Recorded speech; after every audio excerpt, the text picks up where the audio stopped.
본 방송에서 제공하는 투자 정보는 투자 판단에 대한 조언입니다. 방송에서 제공하는 주식의 가치, 가격 상승 및 가격 하락에 대해서는 방송사에서 보장하지 않습니다.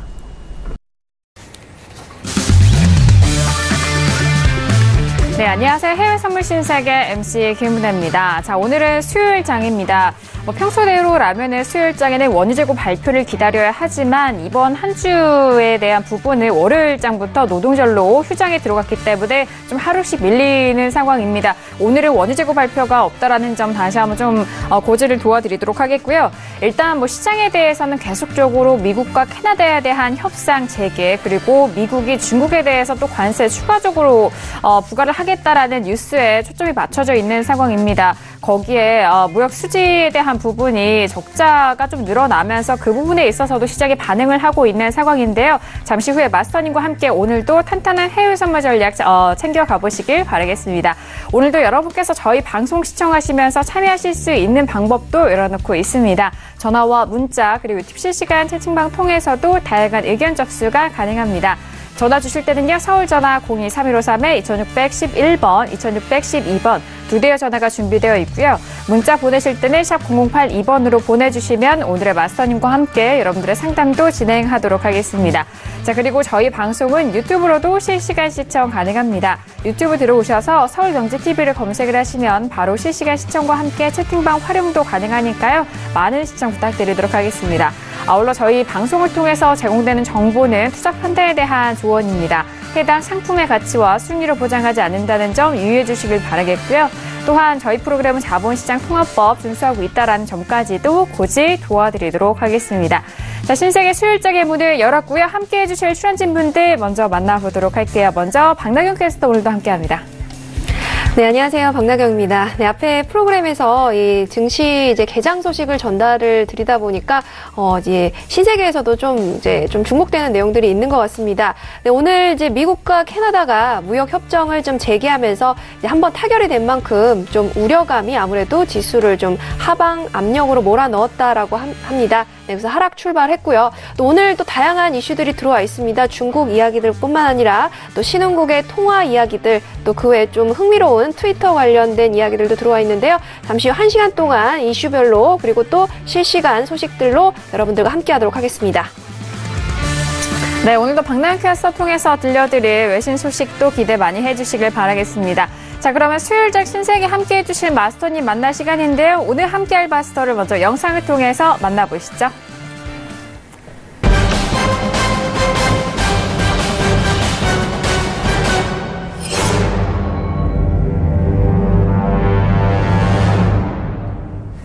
네, 오늘은 해왕 마스터님과 함께하도록 하겠습니다. 안녕하세요.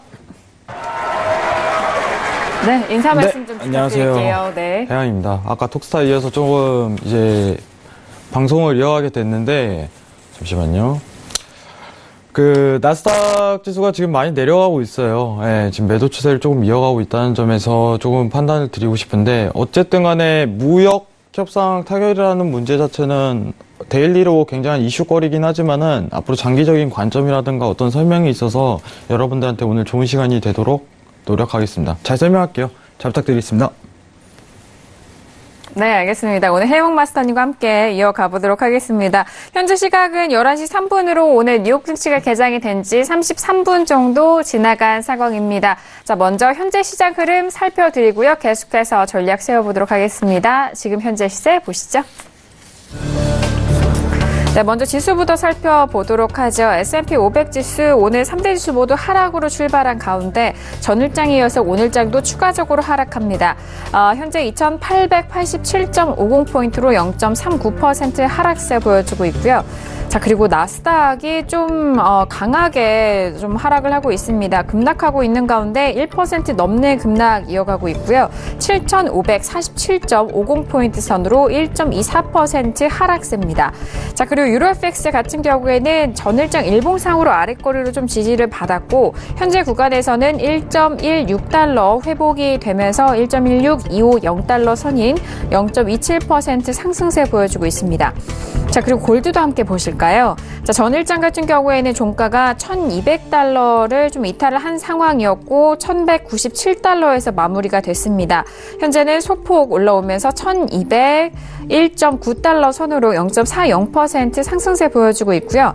자, 이제 내일 원유 재고가 있습니다. 내일장인데요. 현재는 어제장에 꽤 변동성이 컸는데 결국은 음봉으로 마감이 됐네요. 어제 종가는 69.37까지 떨어졌었고요. 현재도 뭐 같은 자리입니다만 69.24달러 선으로 오히려 초반보다 하락폭이 조금 만회가 된 상황으로 0.20% 약보합권 움직이고 있는 현재 시세 살펴드렸습니다. 자, 일단 지수에 대해서도 오늘도 역시나 하락 출발한 상황 속에서 지금도 여전히 하락세 이어가고 있습니다. 일단 무역 협상에 대한 부분도 그렇고요. 그리고 신흥 시장에 대한 불안도 같이 있습니다. 강달러가 계속적으로 유지가 되고 있는 상황 가운데 신흥국들의 통화 가치가 폭락하면서 좀 부담으로 시장에 좀 영향을 미치고 있는 상황인데요. 자, 거기에 미국의 7월 무역 적자가 5개월 만에 최대치로 확대가 된 상황입니다. 무역 적자가 좀 확대가 됐다라는 소식과 함께 미국채에 대한 부분도 가격이 좀 상승을 하고 있는 상황이고요. 수익률 자체로는 하락을 하고 있는 상황입니다. 그리고요, 은 가격에 대한 부분도 좀 소식이 들려오고 있는데, 18년 17% 이상, 올해죠. 17% 이상 하락세를 이어가고 있고, 글로벌 경기 둔화 우려에 이 부분도, 이 가격에 대한 부분도 부담감이 계속적으로 이어지고 있다라는 속보까지 함께 전달을 해드리도록 하겠습니다. 자, 그렇다면은 지금 현재 구간에 많은 뉴스들이 나오고 있는 상황인데요. 박나경 캐스터 통해서 외신 뉴스 정리를 해보도록 하겠습니다. 박나경 캐스터, 네, 함께 정리해볼까요? 네. 네, 미국의 지금 7월 무역 적자 발표가 됐습니다. 501억 달러로 지금 발표가 나왔고요.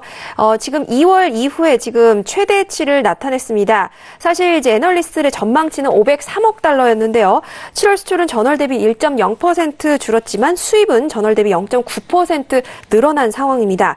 말씀드린 바와 같이 지난 2월 이후에 7월 무역 적자 규모가 가장 많았고요. 사실 월간 적자의 증가 폭은 2015년 이후에 3년 반 만에 최대라고 지금 외신 쪽에서는 전하고 있습니다. 지금 이 부분이 트럼프 대통령에게 좀 의문이 제기될 수 있다라고 이야기를 하고 있습니다. 이 트럼프 대통령은요, 무역 적자는 경제를 망가뜨린다라고 하는 등 이렇게 무역 적자를 미국 경제의 건강을 측정하는 기준으로 사용해 왔기 때문인데요. 하지만 지금 미국 증시 계속해서 호황세 이어가고 있고 이 부분에 대한 자신감 계속해서 트럼프 대통령은 드러내고 있습니다. 이 부분에 대한 언급이 차후에 있을지 여부가 좀 주목되고 있는 상황입니다. 네, 그리고 무역 적자가 이렇게 나타나면서 미국 국채 가격은 무역 적자 급증에 역시 상승하고 있다는 소식 함께 전달드리도록 하겠습니다. 네, 그리고 이어서 미국의 중간 선거가 다가오고 있지만 투자자들이 기업 실적과 연준의 행보에 더 집중해야 한다는 분석이 나왔다는 소식입니다. 네, 모건 스탠리에서는요, 중간 선거가 몇몇 자산들에 영향을 줄 수는 있지만 큰 서프라이즈가 있지 않은 한 시장에 큰 영향을 주지는 못할 것이다라고 분석을 했습니다. 사실 현재 시장은요, 이 공화당이 하원을 장악하고 또 상원은 민주당이 더 많은 자리를 얻게 될 것이다라고 지금 좀 예측이 나온 상황입니다. 지금 이렇게 반으로 나뉘게 되면 좀 입법 등이 더욱 어려워지고 더욱더 좀 혼란이 가중될 것으로 예상되고 있습니다. 네, 그리고 지금 말씀드린 미국의 중간 선거에 민주당 지지율 또 트럼프의 공화당이 좀 더 앞섰다는 소식입니다. 이 트럼프 대통령은요, 미국의 경기 호황세에 힘입어서 내부적인 갈등, 측근들의 이런 폭로에도 불구하고 계속해서 지금 상승세 이어가고 있습니다. 대선 때보다도 지지율이 높고 또 오바마 대통령보다 높다라고 또 자랑 섞인 발언도 내놓고 있는데요. 또 향후 중간 선거까지의 트럼프 대통령 지지율을 좀 더 지켜봐야 할 부분인 것 같습니다. 네, 그리고 미니애폴리스 연준 총재는요, 연준이 과도한 금리 인상과 또 터키와 같은 이런 신흥국 불안이 다음 위기를 초래할 가능성이 있다라는 전망을 내놨습니다. 사실 이제 다음 경기 침체나 위기를 일으키는 요인이 무엇인지라고 질문을 받았는데요. 현재 터키에서 보여지는 바와 같이 신흥국에서 불꽃이 일 수 있다라고 지금 미니애폴리스 카시카리 총재가 대답을 했다고 합니다. 지금 터키에 많은 불확실성이 있고요. 또 심리적 위기를 촉발하고 그 영향이 미국을 비롯한 전 세계에 퍼질 것이다라고 우려를 했습니다. 네, 그리고 한편 세인트 여는 총재는요, 지금 금리를 올려서는 안 된다라는 좀 발언을 했습니다. 연준 은행 총재들마다 각기 좀 다른 발언을 내놓고 있습니다. 네, 그렇기 때문에 연준에 많은 압박이 좀 예상되는 상황이고요. 네, 그리고 또 미국의 연준이 올해 기준금리를 예상대로 2번 인상을 할 것으로 보인다고 월스트리트저널이 보도를 했습니다. 9월, 12월 두 차례 지금 예상이 되고 있는 상황이고요. 미국의 탄탄한 경기 회복세로 볼 때 금리 인상을 중단할 이유가 없다라는 분석입니다. 사실 9월 금리 인상 가능성이 99%로 높아졌고요. 또 12월의 금리 인상도 70%로 지금 잠정 집계되고 있습니다. 네, 그리고 공포지수라고 불리는 빅스죠. 변동성 지수가 뉴욕 증시의 9월 첫 거래일을 맞아서 급등했다는 소식입니다. 증시가 지금 하락하는 경향이 있는 9월을 이 공포지수 상승과 함께 출발을 했고요. 이렇게 투자자들이 아무래도 이 때문에 불안감이 더 강해지고 있다라고 외신 쪽에서는 분석을 하고 있습니다. 이 4일 미국 시간 공포지수가 장중 14.35까지 뛰었다면서 전장 대비 11.59% 높은 수치라고 이야기하고 있습니다. 네, 그리고 다음 위기에는 50년 동안 보지 못한 주식시장 붕괴와 또 사회의 불안정이 나타날 것이라는 경고가 나왔습니다. 네, JP모건의 한 분석가의 발언인데요. 대유동성 위기가 금융시장을 강타할 것이다라면서 이같이 예견을 했습니다. 지금 10년간 시장이 변화하면서 현재 이 화랑장이 끝나기만 하면 잠재적으로 극심한 변동성이 나타날 수 있다라고 분석을 했습니다. 네, 그리고 뱅크 오브 아메리카 메릴린치의 역투자 지표가 9개월 새에 최저치를 기록하면서 1년 새 미국 증시가 10% 상승할 것을 예견했다라고 마켓워치가 보도를 했습니다. 네, 사실 8월에 매도 측 지표가 56.9에서 56.4로 소폭 하락하면서 2달 연속 내림세를 기록했다면서 이렇게 이야기를 하고 있는데요. 이 지표는 9개월 새 최저로 2016년 중반부터 지난해 말까지 급상승세를 보였던 것은 사뭇 대조적이다라고 이야기를 했습니다. 네, 그리고 미국의 지표 호조 속에서 한편 신흥국들은 지금 통화 위기를 겪고 있습니다. 남아공의 랜드화 그리고 인도의 루피화 지금 최저치로 떨어지면서 계속해서 위기를 겪고 있는데요. 이러면서 투자자들은 미국의 고용 지표에도 주목하고 있다는 소식 전달드리도록 하겠습니다. 네, 그리고 달러화 가치는요, 무역 우려에도 계속해서 상승세 이어가고 있고요. 이에 따라서 이머징 마켓의 이런 시장 통화들은 계속해서 다시 불안감을 겪고 있다는 소식입니다. 네, 그리고 유럽 증시도요, 무역 긴장과 또 신흥국의 이런 통화 위기 우려에 일제히 하락 출발했다는 소식 함께 들어와 있습니다. 네, 미국 외 모든 세계 국가들은 좀 고전을 면치 못하고 있는데요. 미국은 정말로 장중 최고치까지 경신을 하면서 계속되는 상승 랠리 이어가고 있습니다. 이것이 거품이다. 또 IT 기술주들이 만드는 하나의 그냥 버블일 뿐이다라는 분석도 많이 나오고 있는데요. 이러한 소식들 또 나오는 대로 또 전달드리도록 하겠습니다. 네, 모건 스탠리는요, 신흥국 통화가 9월에도 역시 난항을 겪을 것이다라고 얘기를 하면서 사실 앞서 다른 기관들이 말한 대로 미국 및 다른 국가에 큰 영향을 주면서 걸림돌이 될 것이다라고 전망을 내놨습니다. 그리고 이러한 신흥국 통화의 타격은요, 전문가들이 말하기를 전이 위험이 과장됐다라고 하는 시각도 있습니다. 너무나 크게 지금 부풀려져 보도가 된 것이다라고 이야기하고 있는데요. 향후 또 터키의 위기 극복을 비롯해서 지금 다른 나라들이 어떠한 회복세를 이어가는지 좀 더 지켜봐야 할 부분인 것 같습니다. 네, 그리고 어제 5일 이슈 말씀드리면서 허리케인 고든에 대한 말씀 드렸는데요. 멕시코만을 타격한다면 원유에 대한 이런 공급 차질이 영향이 있을 것이다라는 부분에 좀 하락세를 보였습니다. 하지만 이 영향이 미미하다라는 의견이 더욱더 지배적이다라는 외신 쪽 소식입니다. 네, 그리고 오펙은요, 8월 산유량이 연중 최고치를 기록할 것이다라고 지금 다들 전망을 하고 있는데요. 사실 오펙과 러시아의 증산에도 불구하고 11월 미국에 대한 오일 수출 제재가 계속해서 날짜가 임박하면서 그리고 11월 중간 선거와 빅 이벤트들을 앞두고 유가는 좀 상승할 것으로 외신 쪽에서는 보고 있습니다. 네, 그리고 이제 사우디아라비아는요, 유가의 비공식적인 목표를 70에서 80달러로 이야기를 하면서 이 부분은 미국의 트럼프 대통령 의식한, 즉 중간 선거에 대한 눈치를 본 발언이다라는 소식까지 나와 있습니다. 이 부분에 대한 소식은요, 잠시 후 5일 이슈 때 좀 더 자세하게 말씀드리도록 하겠습니다. 이상 여기까지 오늘 소식 전달드렸습니다. 네, 외신 소식 다시 한번 정리를 해드렸고요. 자, 오늘 캐나다 중앙은행의 통화정책회의가 있는 날인데 기준금리를 좀 동결을 했습니다. 이전과 같은 수치죠. 1.50%로 기준금리를 동결했다는 소식이 있고요.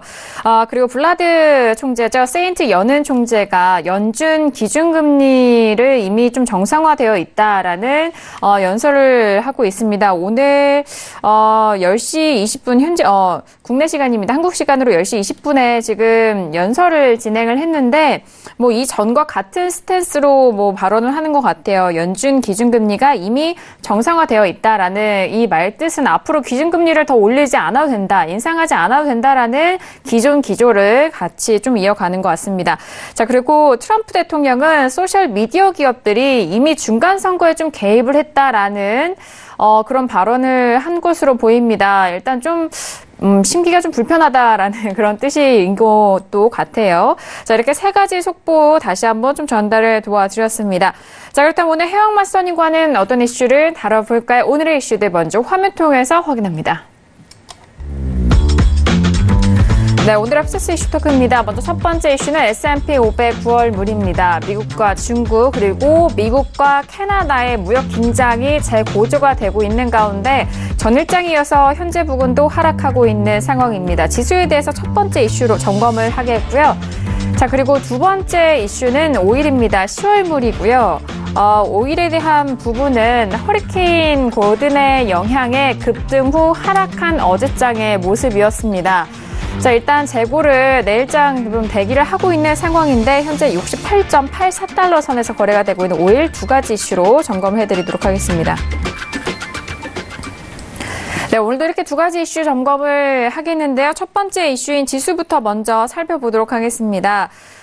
지수에 대해서는 뭐 어제 애플에 이어서 아마존도 1조 달러에 좀 가입이 됐다라는 부분입니다. 시총이 완성이 된 상황인데, 자, 그런 와중에 오늘장에는 지수 나스닥 쪽에서는 1% 넘게 빠지고 있고 S&P도 역시나 눌리고 있는 상황입니다. 먼저 지수에 대해서 업앤다운 확인한 이후에 전략 세워보도록 할게요. 네, 첫 번째 지수입니다. 하나, 둘, 셋. 네, 관망입니다. 지금은 좀 보자는 말씀이실까요? 어떤 의견인가요? 실시간 어떻게 네. 보면 생방이다 보니까 실시간 뷰로 좀 보고 있는데 이미 매도를 보더라도 단가가 많이 내려왔죠. 예. 여러분들 보시면은 일단은 이제 스팬 자체가 밀리고 나서부터 이제 매수 대응을 할 수가 없다는 시황 자체가 나오고 있어요. 그럼 단가 자체가 요 라인부터는 이제 더 이상 매수적 접근이 불가능하다. 좀 기다려야 된다. 그럼 차트상으로는 매도예요. 차트상은 매도지만은 여러분들이 오늘 데일리 매매함에 있어서 지금 단가 자체는 그렇게 좋지 못해요. 새로운 진입 구간이라든가 그런 거 자체 찾지 못하고, 만약 오늘 데일리로 선진입을 하신 분들이 있으시다면은 스팸 밀릴 때까지 좀 지켜볼 만한데, 저는 개인적으로 오늘 뷰는 다 끝났다고 보고 있습니다. 더 추가적인 매도장보다는 좀 더 지켜보는 장이 더 맞을 것 같고, 다른 장세에서 좀 더 매매를 엿볼 수 있는 장세가 더 보이는 게 있어요. 일단 지금 나스닥 지수로 얘기를 하는데, 여러분들 제가 이제 이 일목균형표 보조지표를 나스닥에 좀 적용을 잘 시켜요. 왜냐면 나스닥이 추세 한번 먹으면요, 큰 수익을 낼 수 있는 손익비 구성이 되기 때문이에요. 근데 이 보조지표에 대해서 알아야 되죠, 일단은. 그러면 제가 설명을 드려야 되죠.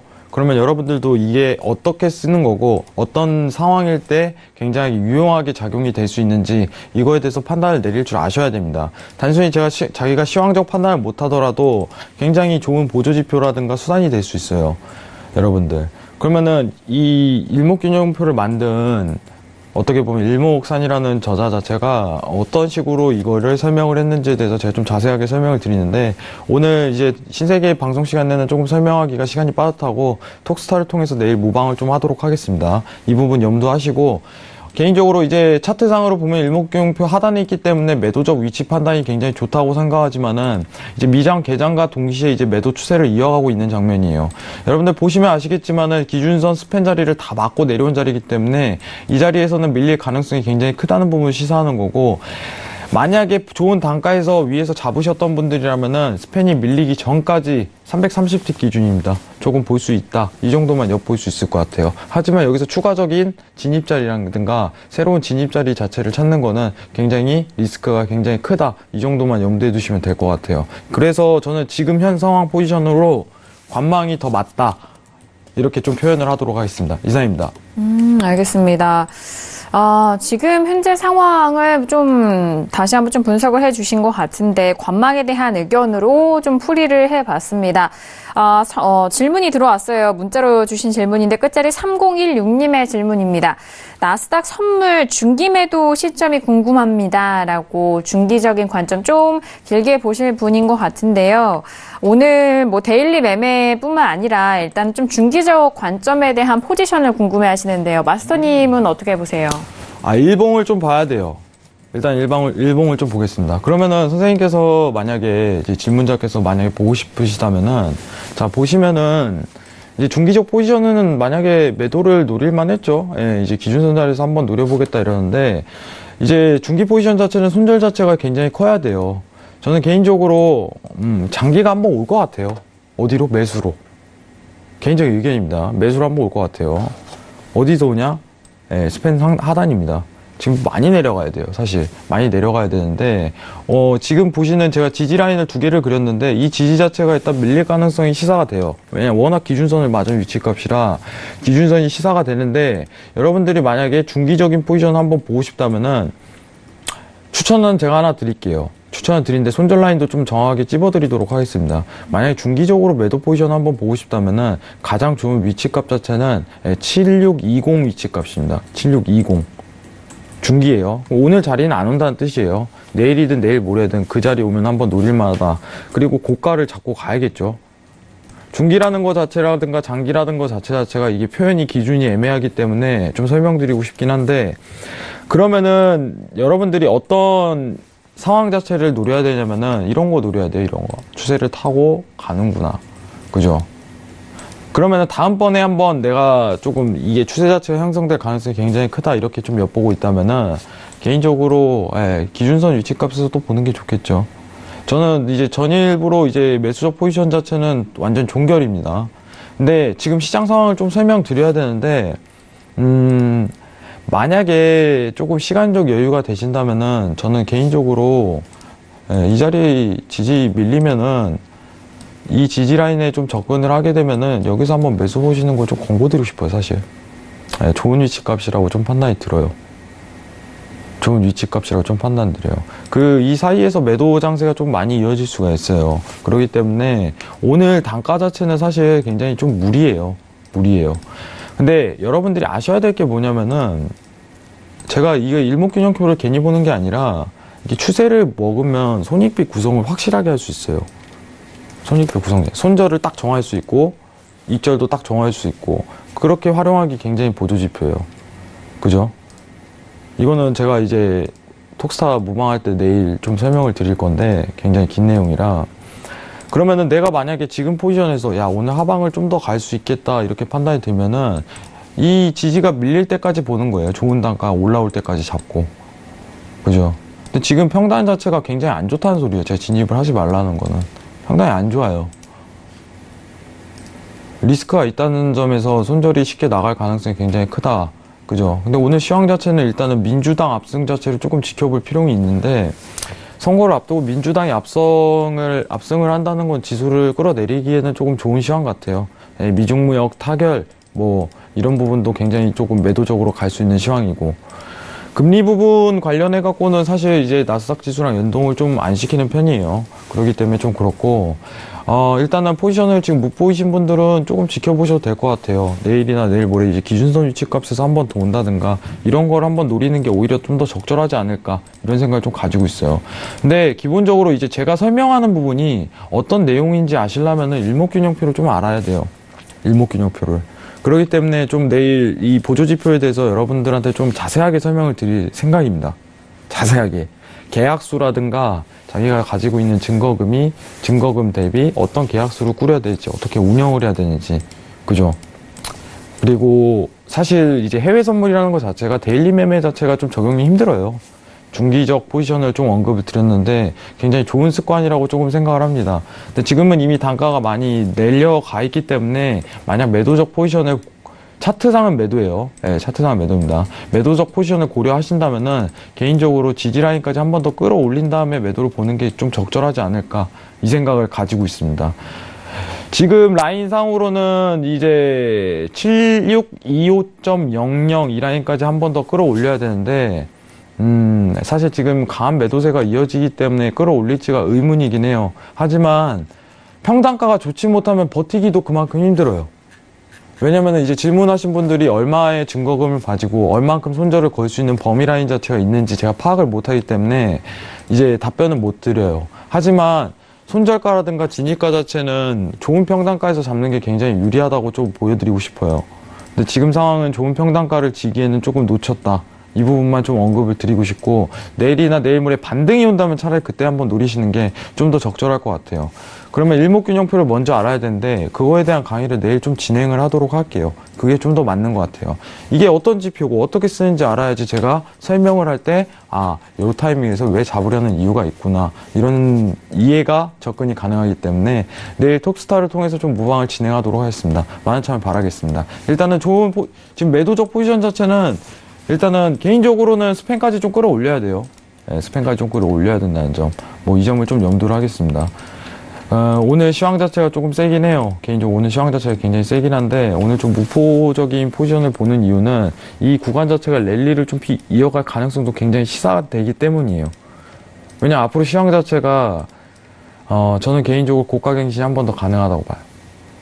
예. 근데 이 지지라인이 밀리는지 랠리를 또 펼치는지 좀 더 판단할 문제인데, 일단은 저는 조금 나스닥이 앞으로 여러분들한테 설명드리고 싶은 거는, 좀 더 지켜보고 장기가 한번 볼만한 자리가 있을 것이다, 이 정도 판단하는 지점이 있어요. 근데 아주 좀 오래 기다려야 돼요. 근데 그만큼 기다린 만큼 보람이 있을 거라고 생각을 합니다. 그 포지션을 위해 조금 관망하는 습관을 기르고, 만약에 데일리로 좀 접근 가능성이 있다면은 그때그때마다 판단하는 게 굉장히 유리하겠다, 이 정도만 좀 염두하도록 하겠습니다. 이상입니다. 네, 나스닥에 대해서 좀 장기적인 관점을 궁금해하시는 시청자분의 질문이었습니다. 현재 부근에서 1% 넘게 좀 하락을 하고 있는데, 데이 관점이 아닌 일단 반등 시 매도적인 부분을 말씀을 해드렸거든요. 7,620 라인, 25라인입니다. 이 부분까지 좀 가격대 살펴보시고 대응해 보시길 바라겠습니다. 자, 그렇다면 오늘 어제장에 이어서 오늘도 뉴욕 증시가 하락 출발한 상황이고 여전히 하락으로 이어가고 있는 상황인데, 그렇다면 외신 쪽에서의 지수 뉴스도 함께 들어보도록 하겠습니다. 박나영 캐스터, 정리해볼까요? 네, 오늘 이제 하락 출발한 소식 전달 드렸고요. 또 이어서 계속해서 상보들이 나오고 있습니다. 지금 소식 전달 드릴 텐데요. 네, 지금 기술주가 지금 또 하락을 견인하고 있다는 소식 함께 들어와 있습니다. 미국과 캐나다의 협상 재개 우려뿐만 아니라 나스닥이 이제 페이스북, 아마존, 넷플릭스, 알파벳 등 이런 대형주들이 좀 0.8% 정도 이제 빠지면서 1% 이상 급락했다는 소식 들어와 있고요. S&P 500도 역시 기술주와 에너지주들이 조금 좋은 성적을 내지 못하면서 0.3% 정도 하락했다는 소식 들어와 있습니다. 네, 그리고 나프타 이제 협상 재개가 됩니다. 하지만 이제 이 부분에 대한 좀 우려가 많은 상황인 것 같습니다. 한번 결렬이 좀 됐기 때문인 것으로 분석이 되고 있고요. 그리고 이제 한 기관에서는 이렇게 이야기를 하고 있는데요. 이 트럼프 대통령 이런 정책은 이런 무역 전쟁이 계속해서 고조되고 심화됨에도 불구하고 미국 경제를 건강하게 성장시키고 있다라고 이야기를 하고 있습니다. 한편 그 외 다른 국가들은 위기를 겪고 있고 고전을 면치 못하고 있다 이야기를 하고 있는데요. 이런 면이 바로 다른 나라들로 하여금 더 공정하고 더 상호적인 이런 무역을 추구하는 트럼프의 요구를 받아들일 수 없게끔 만든다라고 이야기를 하고 있습니다. 이 트럼프의 정책이 옳다라는 인식을 지금 설파하게 되는 꼴이다라고 이야기를 하고 있고, 이에 따라갈 수밖에 없는 지금 상황을 이야기를 하고 있습니다. 사실 이러한 면이 트럼프의 정책을 말하는 건데요. 이머징 마켓의 큰 위기로 계속해서 작용할 것으로 지금 보고 있습니다. 그리고 이제 신흥시장의 ETF 상장지수 펀드를 이야기하는 이 부분도 역시 1% 이상 지금 하락세 이어가고 있습니다.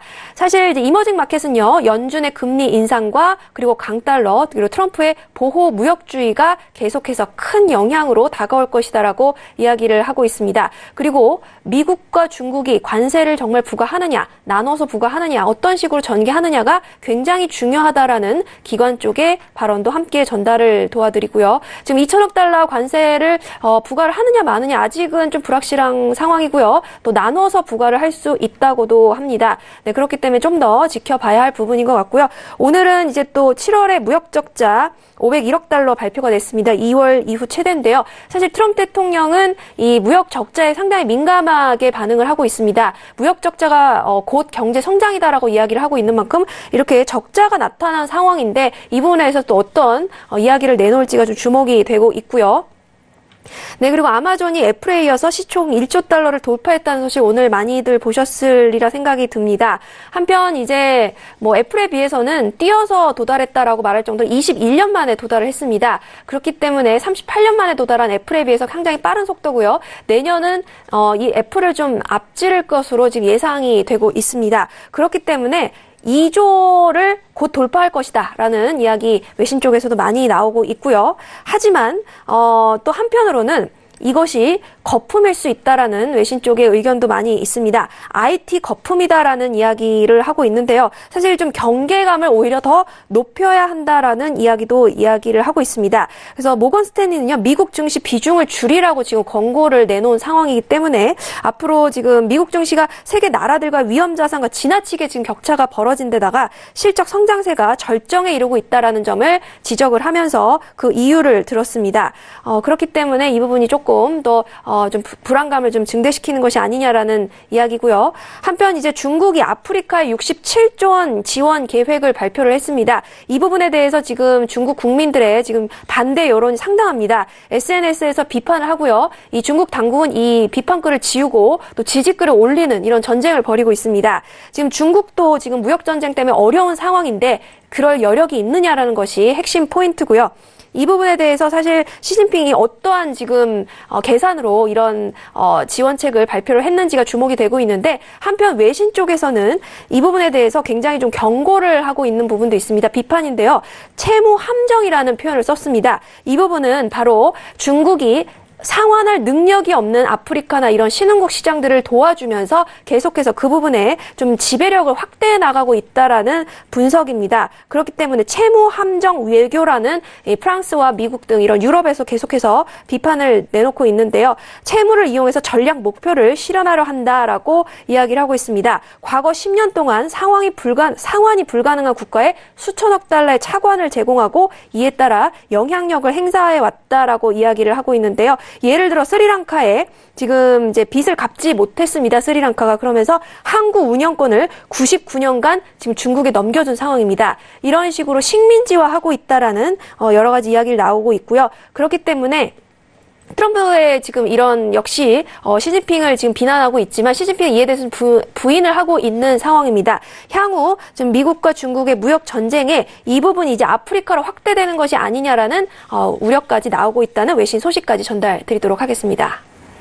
네, 지수에 대해서 좀 살펴보고 있습니다.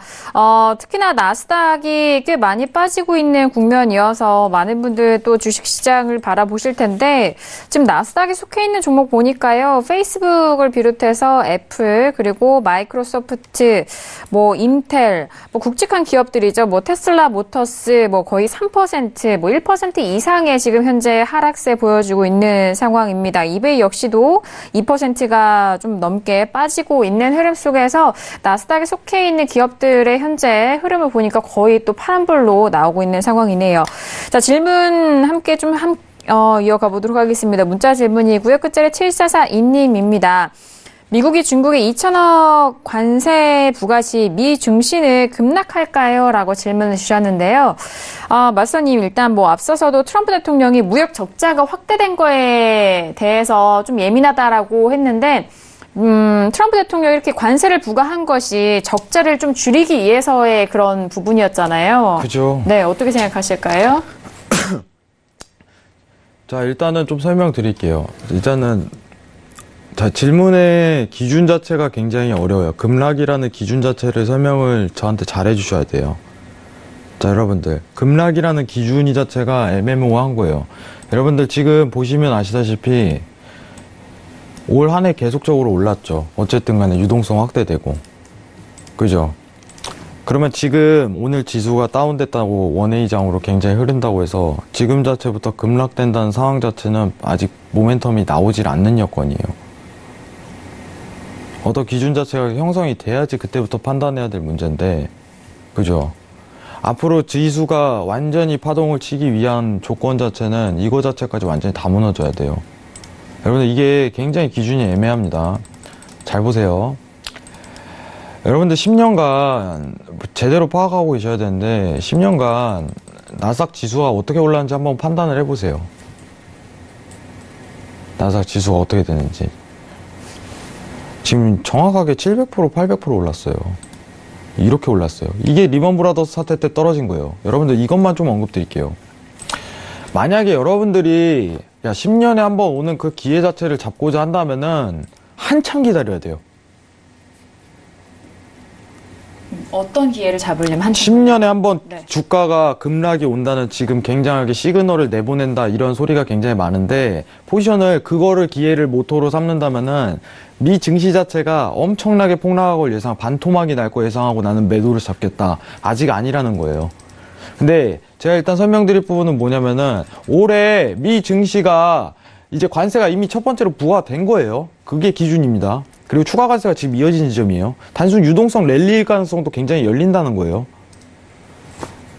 그러면은 첫 번째 관세를 먹일 때 완전히 급락이 나와야 되는데 추가적인 관세 때 여기서부터 매도장으로 펼쳐지냐, 이거에 대한 기대감을 가지지 말라는 뜻이에요. 제가 보는 거는, 제가 보는 시각 자체는. 자, 여러분들이 보시는 급락 자체, 미중무역으로 더 이상 미 증시 자체가 폭락이 온다는 거는 이미 기대값이 올해 초부터 떨어진 상태예요. 자, 근데 지금 만약에 여러분들이 제일 판단해야 될 점이 뭐냐면은 10년에 한 번 기회가 오는데 이거 자체가 폭락하는데 어떤 근거하에 올 가능성이 굉장히 크냐 이거예요. 자, 2007년 8년 때는 MBS 리먼 브라더스 사건으로 주택 전당 담보 증권 자체가 문제가 돼갖고 주가가 반토막이 난 상황이죠. 어떻게 보면은. 근데 보시면 아시다시피 이 자리 반토막이 났어요. 근데 지금 상황 자체는 거품 자체가 사이즈가 달라요. 10년 전하고. 만약 이 거품이 꺼지고 뭐가 하나 발생하고 이런 상황에서 이제 매도 시그널로 나오면요, 반토막 정도가 아니라 이거는 진짜 와구장창 무너져요. 근데 그거에 대한 근거라든가 원인 자체를 알아야 돼요. 2007년 때 뭐가 터졌냐, 근데 이번엔 뭐가 터지냐 얘기하잖아요. 미국 부채라고. 지금 달러 통화량을 찍어내는 양이 장난 아니에요. 근데 지금 발생 안 한다는 거예요. 왜냐면은 이거 자체도 리스크가 발생했을 때 2007년, 6년부터 이제 뭐 매도장으로 나간다 이렇게 이어졌었어요. 영화 여러분들 보시면은 빅쇼트라고 영화를 한번 보시면 아는데 2년 동안 끌었어요. 2년 동안. 이거 자체가 지금 리스크가 발동하는데 거품이 이제 꺼질 거다 하면서 2년 동안 추가적인 상승을 이어갔어요. 그럼 어떤 정황이라든가 그 판단 자체가 있어야 된다는 거예요. 기준 자체가. 아직은 아니라는 거야, 아직은. 여러분들 고작 이거를 보려고 내가 무너지는 걸 보려고 덤비는 장에서 이거 못 기다리면요, 못 먹어요. 추후에 들어가도 된다는 거예요. 상황 자체가 어떻게 진단이 되고 그때 판단해도 될 문제라는 거예요. 근데 지금 상황에서 이거 고가 찍었어요, 이 상황이 여건이 아니라 좀 더 기다려보자는 여건 자체가 굉장히 마련되는 거예요. 지금 오늘 시황 자체가 매도 랠리를 이어가기 굉장히 좋아요. 근데 어떤 근거 하나가 여기서 이제 앞으로 여기가 고가가 올 거다 이러면 시황적 판단을 하게 내리기조차는 굉장히 아직 힘든 상황이에요. 고가야, 오늘 이번 월별 장세 보세요. 이런 장 안 나왔나요? 올해? 아직 판단을 할 지점이 아니라는 거예요. 여기 고가야 하고서 또 랠리 이어가요. 그죠? 계속 이거에 대한 반복이었어요. 근데 왜 또 여기서 이제는 완전히 이제 거품 꺼지고 완전 하락세로 전환할 거야, 이렇게 판단하는 지점 자체가 굉장히 모순이라는 거예요. 제 생각은. 거기서들 많이 당해요. 그리고 이제 어닝 시즌도 다가오고 아직 이제 그 미국하고 캐나다 협상 자체가 완결된 입장이 아니에요. 완결된 입장이 아니고 일부 타결될 문제도 있고 그게 중중겹적으로 어떻게 좀 겹치면서 오늘 매도장으로 강하게 내려갈 가능성이 큰데, 데일리 매매를 하시는 분들한테는 제가 틱 매매를 좀 추천을 드려요. 틱 매매를. 스팬 돌파 못 하잖아요. 지속적으로 매도 추세 만들 가능성 크다, 이렇게 판단하는 거예요. 그래서 이게 굉장히 중요한 보조지표예요. 그죠? 근데 중장기적인 포지션을 고려하기 위해서는 어떤 시황적 접근이라든가 차트라든가 이런 걸 다 고려를 해야 된다는 점이에요. 고려를 해야 된다는 점. 근데 저는 아직도 어느 하나 거품이 꺼졌다는 정황 자체는 발견되지 못하고 있다는 점이 좀 커요. 2014년도에 이제 중앙선거를 한번 했었는데 그때 매도 랠리를 좀 유동성 있게 크게 이어갔었어요. 매도, 매수 이런 식으로. 그러니까 굉장히 이제 위험성이 부과되는 시기가 맞긴 해요. 중앙선거 전체. 근데 이게 어떻게 보면 크게 먹을 수 있는 기회이기도 해요. 그래서 좋은 기회가 있다면은 저는 장기 포지션을 매수로 관점을 조금 한 번 더 7200 라인 이쯤에 오면 한 번 더 볼만 하겠다. 이 관점 자체가 성립을 할 겁니다. 그거를 좀 지켜볼 예정이고, 그러면은 이 기준을 잡으려면 일목균형표를 보고 기준을 잡았는데, 그러면 일목균형표를 보고 컷자리라든가 익절 자리를 찾으려고 노력을 해야 돼요. 왜냐? 이걸 보고 들어갔기 때문에 기준 자체가. 그죠? 단순히 여러분들한테 설명하는 게 아니라 여러분들도 보실 줄 알아야 돼요. 그래서 이걸 설명한다는 거예요. 자, 내일 이제 강의를 좀 시작하도록 할 텐데 이거에 대해서 좀 자세하게 설명드릴게요. 일단 오늘 매매 자체는 평단가가 굉장히 좋지 않기 때문에 매매 자체는 스탑하시기를 권유드리고요. 이제 관점 자체가 굉장히 중요합니다. 예, 관점 자체가 굉장히 중요하고 이제 나스닥 관련해 갖고는 내일 좀 더 자세하게 설명을 드리도록 하겠습니다. 이상입니다. 네, 질문에 대한 내용까지 살펴봤고요. 이어서 두 번째 이슈인 오일로 넘어가 보도록 하겠습니다.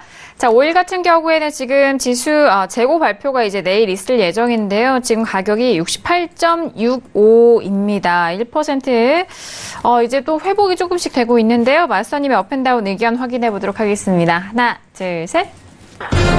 다운이네요. 지금 올라오고 있는데 회복이 되면은 또 매도 칠 수 있을까요? 지금 단가 내려가는데 여기서 네. 추세 한 번 더 만들 가능성 커요. 포지션 하나 일단 추천드릴게요. 손절 라인하고. 자, 포지션은 어디가 좋냐면 68.90 매도가 좀 좋아 보여요. 네. 네, 반등 좀 오면 68.90. 왜냐면 지금 잡는 건 안 되고 여기 오면은 할만해요. 그리고 손절 라인 자체가 여러분들 보시면은 69.20이에요. 69.20. 손절이 한 30쪽 정도 발생해요. 왜냐 그만큼 유동성이 크기 때문이에요. 장세가. 근데 신세계 하기 전에 딱 하나 볼만한 게 있다 하고서 매도 한번 볼만한데 오히려 이것만 딱 얘기했는데 단가 자체가 여기서 이제 추세가 발생을 해요. 다시 한번 이 자리에서. 그럼 여기가 이제 선진입 구간이에요. 여기가 선진입 구간.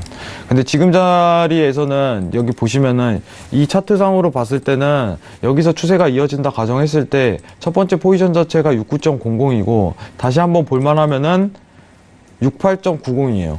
68.90. 그럼 만약에 저가 갱신을 한다면은 나 한번 스팬이 밀릴 때까지 보겠다 이러면은 본절 걸고 지켜보는 거고, 만약에 오늘 짧은 구간으로 오늘 보면은 오늘 장세가 여기서 끝날 가능성도 굉장히 크게 열리는구나 이걸 판단하시면은 개인적으로 여기서 저가가 갱신된다면 끊어가시는 것도 나쁘지 않아요. 근데 개인적으로는 추세 자체가 이어질 가능성이 굉장히 크다고 보기 때문에 68.90 손절 라인을 좀 정정할게요. 손절 라인을 69.15 정도 보면 25틱 정도 보면은 괜찮을 것 같다고 보고 있습니다. 하지만 평단가가 그 위치값에 올라왔을 때 굉장히 유리한 위치값이다. 이 정도 판단하시고, 제가 보는 기준 자체가 이제 스팬 하단이에요. 그러면은 스팬 하단 값이 지속적으로 변경될 수 있겠죠. 지지를 받는 모습을 그린다면 그때 한번 진입을 해보시는 것도 나쁘지 않다고 권고드리겠습니다. 이상입니다. 네, 지금 크루드오일 같은 경우에는 갑자기 좀 하락을 했어요. 현재 68.76달러 선에서 거래가 되는데요. 68.90달러 좀 올라왔을 때 매도적인 부분과 그리고 손절 라인은 69.15달러 선 말씀을 도와드렸습니다. 그렇다면 외신 쪽에 오일 뉴스도 함께 전달을 해 볼게요. 자, 박나은 캐스터, 외신 쪽에서는 오일에 대한 뉴스 어떻게 정리가 될까요? 네, 말씀을 드리겠습니다. 네, 오일 가격이요. 어제 말씀드린 것 기억을 하실지 모르겠는데, 이 허리케인 고든이 아무래도 멕시코만의 오일 지금 시추 작업을 하는 이 지역에 강타할 것으로 예상이 되면서 대피를 하고, 또 그에 따라 공급 우려가 확산되면서 이제 가격을 좀 움직였다는 소식 전달을 드렸습니다. 오늘은요, 사실 이 허리케인 고든에 대해서는 좀 약화되면서 이 영향력이 좀 미미하다는 얘기 먼저 들어와 있고요. 이제 말씀을 드리자면 오일은 지금 말씀드린 바와 같이 이 고든의 영향력이 좀 약화되고, 또 전체적인 전 세계의 이 오일 수요에 대한 우려가 계속해서 또 불거지면서 78불 이하로 떨어졌다라는 소식 들어와 있습니다. 사실 이제 뭐 아까 말씀드린 대로 이 부분에 대한 이슈가 좀 클 것으로 예상을 했는데 사실상 별로 크지 않으면서 이 부분에 대한 이야기가 쏙 들어간 상황이고요. 그래서 PBM 오일 협회에서는요, 이 고든의 영향력이 어제장에는 큰 영향을 미쳤지만 결국은 뭐 큰 영향이 되지 못했다라고 또 다시 언급을 좀 했습니다. 사실 이제 브렌트유 가격과 또 미국 셰일 오일 가격도 계속해서 나오고 있지만 오일은요, 사실 터키의 통화 위기와 또 미중 간의 무역 분쟁이 오일의 수요를 좀 짓누르면서 이 부분이 주요한 지금 가격 변동 요인으로 꼽히고 있다라고 이야기를 하고 있습니다. 오펙의 사무총장도 이렇게 말을 했는데요. 미중 이런 무역 분쟁이 에너지 수요에 결국 큰 영향을 끼칠 것이다, 강타할 것이다라고 이야기를 내놨습니다.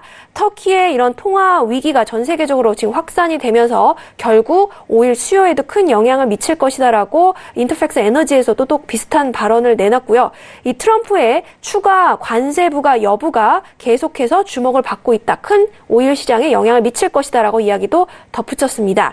사실 이제 미국의 지금 원유 재고 이 부분 발표가 어제 노동절 휴정으로 월요일 있죠? 노동절 휴장으로 하루 좀 미뤄진 상황이다라고 지금 이쪽에서도 얘기를 하고 있습니다.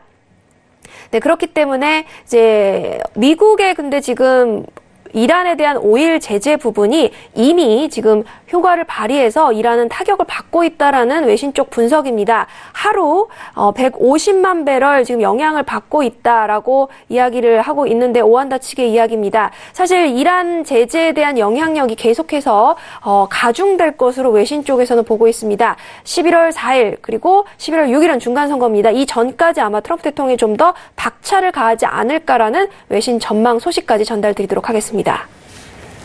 네, 오일 소식까지 외신에 대한 부분 정리를 도와드렸습니다. 많은 도움이 되셨길 바라겠고요.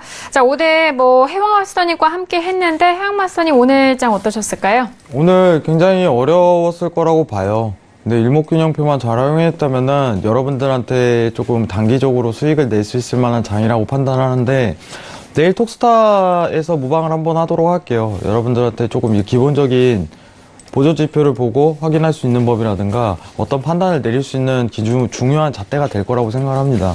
그리고 해외 선물이 굉장히 어려운 거예요. 여러분들 이게 단순히 매수매도 놓는 게 아니라 굉장히 어려운 거예요. 원래 오리지널 이제 일주일에 한두 번 정도 매매하는 게 그게 맞다고 보는 편인데 제 기준은 매매 자리가 그만큼 데일리로 많이 한다는 거는 잦은 손실이 발생할 수 있다는 점 좀 참고하시고 앞으로 안정적이고 좀 좋은 시황으로 여러분 찾도록 하겠습니다. 오늘 수고 많으셨습니다. 네, 알겠습니다. 자, 그리고 박나연 캐스터 마지막 소식도 함께 전달을 해주실까요? 네, 오프닝 이슈 때 이제 말씀을 드리면서 이슈 때 더 자세한 소식 전달드리겠다고 한 부분입니다. 바로 사우디가 국제유가를 배럴당 70에서 80불 정도로 목표를 잡았다라고 이야기하고 있는데요. 이 부분이 바로 트럼프의 좀 눈치 보기 작전이 아니냐라는 이야기 나오고 있습니다.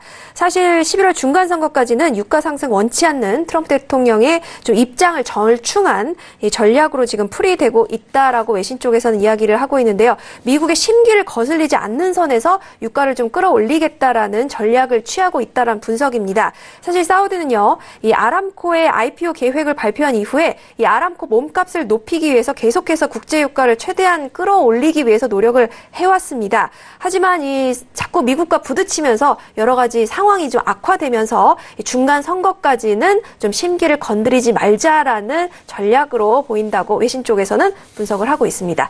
여기까지 소식 전달드리겠습니다. 네, 오늘도 다양한 소식 신세계를 통해서 전달을 해드렸습니다. 말씀드린 내용은요, 투자 판단에 대한 조언이고요. 해당 상품의 가치와 수익률을 보장하지 않습니다. 또한 저희 프로그램은 자본시장 통합법 준수하고 있다는 점까지 고지 도와드리도록 할게요.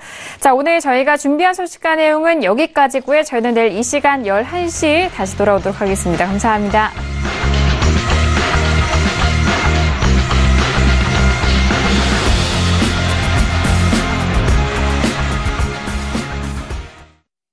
본 방송에서 제공하는 투자 정보는 투자 판단에 대한 조언입니다. 방송에서 제공하는 주식의 가치, 가격 상승 및 가격 하락에 대해서는 방송사에서 보장하지 않습니다.